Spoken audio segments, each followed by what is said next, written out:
സർവം ശിവാർപ്പണം. നമ്മളിവിടെ പൊള്ളാച്ചി കഴിഞ്ഞിട്ട് മാസാനി അമ്മൻ ക്ഷേത്രത്തിലേക്കാണ് വന്നിരിക്കുന്നത്. ഇപ്പം കാണുന്നത് കാർ പാർക്കിംഗ് ആണ്. കാറ് നമ്മൾ വണ്ടിയൊക്കെ കൊണ്ടുവന്ന പാർക്കിങ്ങിന് നല്ല ഇഷ്ടം പോലെ സ്ഥലമുണ്ട്. പൈസ ഒന്നും കൊടുക്കണ്ട, ഫ്രീ ആണ്. പാർക്കിംഗ് ഒക്കെ ഫ്രീ ആണ്. 2 വീലറും 4 വീലറൊക്കെ കൊണ്ടുവന്ന പാർക്കിങ്ങിന് ഇഷ്ടത്തിന് സ്ഥലമുണ്ട്. അതിലൊരു ബുദ്ധിമുട്ടും വേണ്ട. ഇപ്പം നമ്മൾ കാണുന്ന ഗോപുരമാണ് മാസാനി അമ്മൻ ക്ഷേത്രത്തിൻ്റെ ഗോപുരം. പിന്നെ അതേപോലെ നമ്മൾ യാത്രയൊക്കെ ചെയ്തിട്ട് വന്നിട്ട് വാഷ്റൂം ഉണ്ട്. അതേപോലെ നമ്മൾ ഫുഡ് കൊണ്ടുവന്ന് വീട്ടിൽ തന്നെ ഫുഡ് കൊണ്ടുവന്ന് നമ്മൾ ഭക്ഷണം കഴിക്കുകയാണ്. മാക്സിമം പുറത്തൊന്നും ഫുഡ് ഇപ്പോൾ കഴിക്കാറില്ല, കടയിൽ നിന്ന് തന്നെ അങ്ങ് വാങ്ങിക്കാറില്ല. വീട്ടിൽ നിന്ന് തന്നെ ഇങ്ങനെ പാചകം ചെയ്തിട്ട് നമ്മൾ കൊണ്ടുവരുന്നതാണ്. ഈ ദിവസങ്ങൾ കൂടുക 2-3 ദിവസം അങ്ങനെയൊക്കെ യാത്ര എന്ന് പറയുമ്പോഴത്താണ് നമ്മൾ ഹോട്ടലിൽ നിന്ന് വാങ്ങിക്കണത്. അത് ഇല്ലെങ്കിൽ നമ്മൾ മാക്സിമം നമ്മൾ വീട്ടിൽ നിന്ന് തന്നെ പാചകം ചെയ്തിട്ട് നമ്മൾ ഭക്ഷണം കഴിക്കുകയാണ്. അപ്പോൾ എല്ലാവരും കൂടി ഒരുമിച്ച് കഴിക്കുമ്പോൾ അതൊരു ഹാപ്പിനെസ്സാണ്, ഒരു സന്തോഷമാണ്. പിന്നെ കാർ പാർക്കിംഗ് സ്ഥലത്താണ് നമ്മൾ ഭക്ഷണം കഴിച്ചിട്ട് ക്ഷേത്രത്തിലേക്ക് പോവുക എന്ന് വിചാരിച്ച്.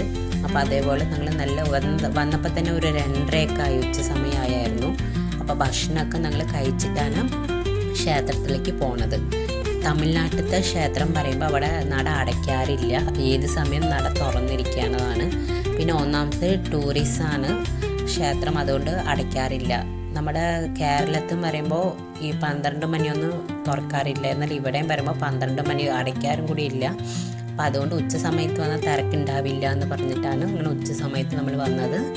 ഇപ്പോൾ ഭക്ഷണമൊക്കെ കഴിച്ചിട്ട് നമ്മൾ ക്ഷേത്രത്തിലേക്ക് പോവുകയാണ്. കുറേ കടകളുണ്ട്, ഇടതും വലതായിട്ട് കുറേ കടകൾ, പൂജ സ്ഥാനം അങ്ങനെ വാങ്ങിക്കണതൊക്കെ കുറേ ഉണ്ട്.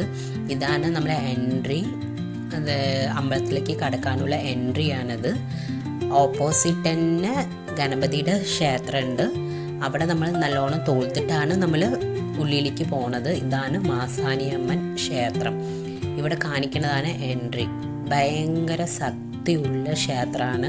നമ്മൾ ഏത് കാര്യം നമ്മൾ മനസ്സിൽ വിചാരിച്ച് അവിടെ പോയി നമ്മൾ കരഞ്ഞ് വിളിച്ച് പറയണോ ആ കാര്യം അവിടെ പോയിട്ട് വന്ന 2 ദിവസത്തിൽ നടക്കും എന്നാണ് ഐതിഹ്യം.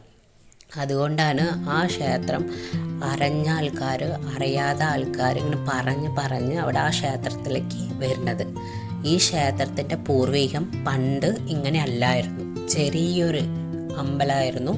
പിന്നെ അതിങ്ങനെ എന്താ പറയുക, ആൾക്കാർ വന്നു തുടങ്ങി, വിശ്വാസം കൂടാൻ തുടങ്ങിയപ്പോൾ ഈ ക്ഷേത്രം അതേപോലെ വലുതായതാണ്. ഇവിടെ പ്രധാനമായിട്ട് ഈ പില്ലി സൂനിയം ഇങ്ങനെയൊക്കെ പറയാറുണ്ട്. ആരെങ്കിലുമൊക്കെ ചെയ്തു വെച്ചിട്ടുള്ളത്, അങ്ങനത്തെ എന്തെങ്കിലുമൊക്കെ നമുക്ക് ചെയ്തു വെച്ചിട്ടുണ്ട്, അങ്ങനെയൊക്കെ ഉള്ള പ്രശ്നങ്ങളൊക്കെ ഉണ്ടെങ്കിൽ നമ്മൾ കൂടോത്രം അങ്ങനെയൊക്കെ ഉണ്ടെങ്കിൽ ഈ ക്ഷേത്രത്തിൽ വന്ന് അവിടുത്തെ നമ്പൂതിരിയുടെ അടുത്ത് പറഞ്ഞെങ്കിൽ അത് മാറും എന്നുള്ളതാണ് ഒരു ഐതിഹ്യം. പിന്നെ മുളക് അരയ്ക്കണ ഒരു ചടങ്ങുണ്ട്. മുളക് നമ്മൾ ആരെങ്കിലും നമുക്ക് എന്തെങ്കിലുമൊക്കെ ചെയ്തു വെച്ചിട്ടുണ്ടെങ്കിൽ അവിടെ പ്രാർത്ഥിച്ച്, മുളക് പറയുമ്പോൾ നമ്മൾ പട്ടൽ മുളകുണ്ട്, അവിടെ ആ സ്ഥലം എടുക്കാൻ വിട്ടുപോയതല്ല, അവിടെ ക്യാമറ അലോഡല്ല, അതുകൊണ്ടാണ് എടുക്കാൻ പറ്റില്ല. ഇതന്നെ അവർ ചീത്ത പറയുന്നുണ്ട് എടുക്കുമ്പോൾ, എന്നാൽ അവർക്ക് അറിയാതെയാണ് ഞാൻ എടുക്കുന്നത്.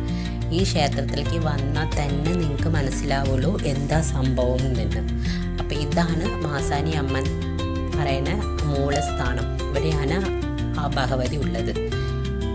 പിന്നെ ഇത് കഴിഞ്ഞിട്ട് നമുക്ക് ക്യാമറ അലോഡല്ല. ചുറ്റും എനിക്ക് എടുക്കണം എന്നുള്ള നല്ല ആഗ്രഹം ഉണ്ടായിരുന്നു, എന്നാലും എടുക്കാൻ പറ്റിയിട്ടുണ്ടായിരുന്നില്ല. എല്ലാവരും ഇഷ്ടമായെങ്കിൽ സബ്സ്ക്രൈബും ലൈക്കും കമൻറ്റും പറയണം. ഈ വീഡിയോ ഇഷ്ടമായെങ്കിൽ എല്ലാവരും ഫോളോ ചെയ്യണം. ബൈ. സർവം ശിവാർപ്പണം.